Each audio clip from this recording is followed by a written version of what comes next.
So welcome to Boxing Media Hub, proudly in partnership with Falcon Contracting and Jam's Boxing Chat. And the guy that makes the intro and the outro, Phil Toms. Big shout out to Phil as well. With me now, I've got the birthday boy, the legend himself, Jam, and everyone's favourite little lad, Sammy from SWS Boxing. Yes, he's doing great stuff. Hit the subscribe button over at Sam's as well. He's doing great things. Thank you very much, Sam. So we're going for it. Live prediction show here. We're going for Michael McKinson versus Thulani Mbenge, which is for the IBO World Welterweight title. McKinson, 27 fights, 26 wins, 4 knockouts. Mbenge, 22 fights, 20 wins, 15 knockouts. So he's clearly got a bit of whack behind him. McKinson was last out in December last year against Musa Lawson, which he won on unanimous decision.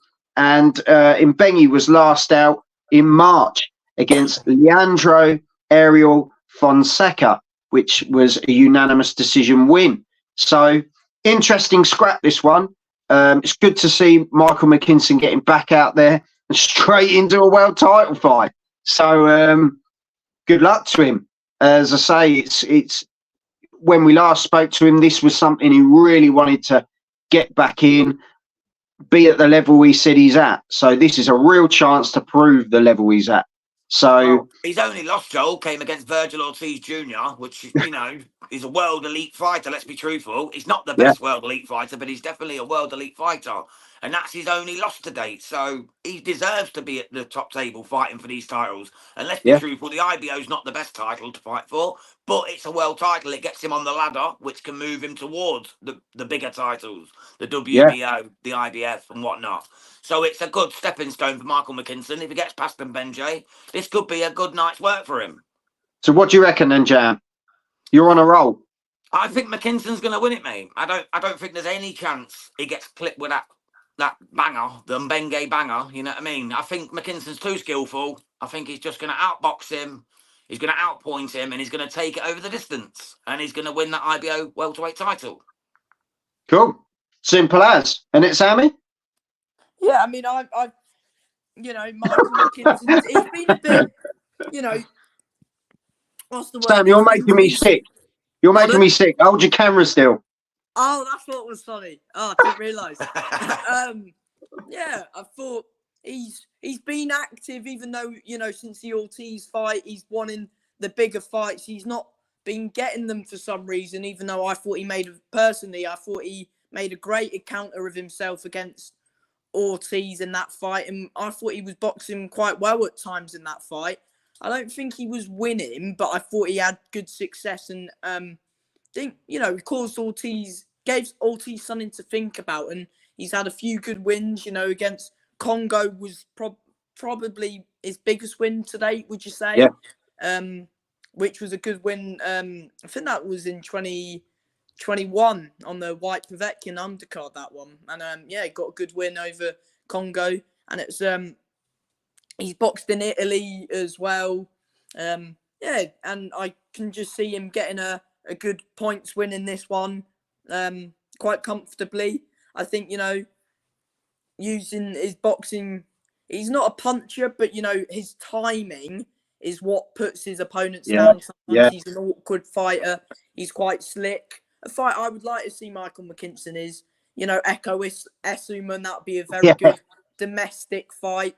Even that'd be a chess match. Fight, that's real chess match.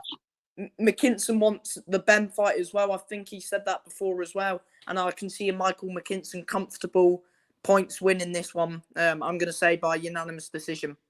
Yeah, to go back to the Ben fight, that's not happening now because Ben's going up to 160 to fight Eubank, isn't he? So Ben's got to eat a load of eggs, mate, to get up to the 160 to fight Chris Eubank. Eubank's at 168, so they're going to have to fill him up with them eggs, mate, and get him on that road.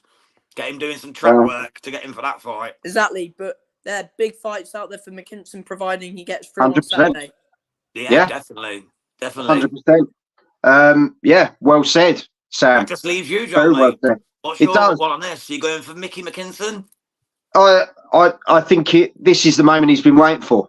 I think he's now got his opportunity. And oh, hang on, no one mentioned Ped Cheap Ben in Saudi. Yeah, we don't need to. That's a different show, mate. He's trash.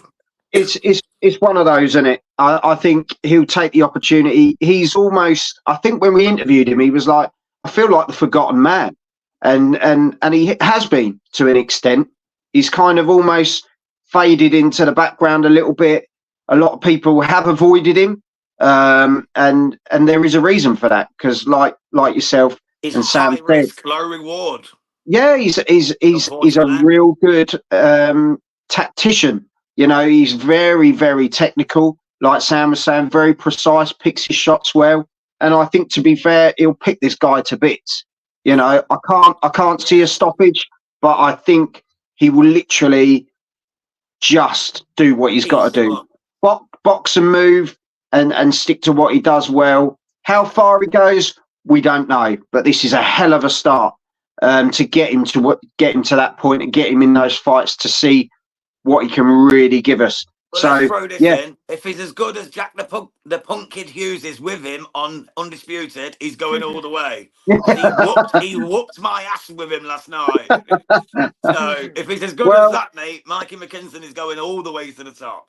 Well, and I'll just say now, in our next encounter, mate, real good. You are getting battered in the next one, mate. That's all I'm going to say, because I have been training good. I pray for you, brother. I pray for you. You know, I'll come with Deontay and just give you that overhand bolo. Oh, don't you start.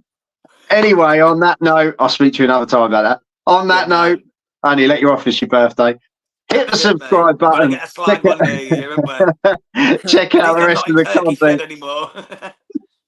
Hit the subscribe button and let us know in the comments how you see this one at home. Are we totally overlooking Mbenge? Let us know in the comments. Jam, Sam, there's a bit of a rhyme going on. Thank you very much. And thank you, Assad.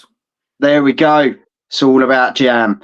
Hit the subscribe button. And yeah, Sam, I'll let you see us out after your absolutely terrible performance yesterday of trying to see us out. It was like E.T. Have some of that. There we go. Have it. Get that. Take care. Good lad. Thanks, guys. Take care, everyone. Bye.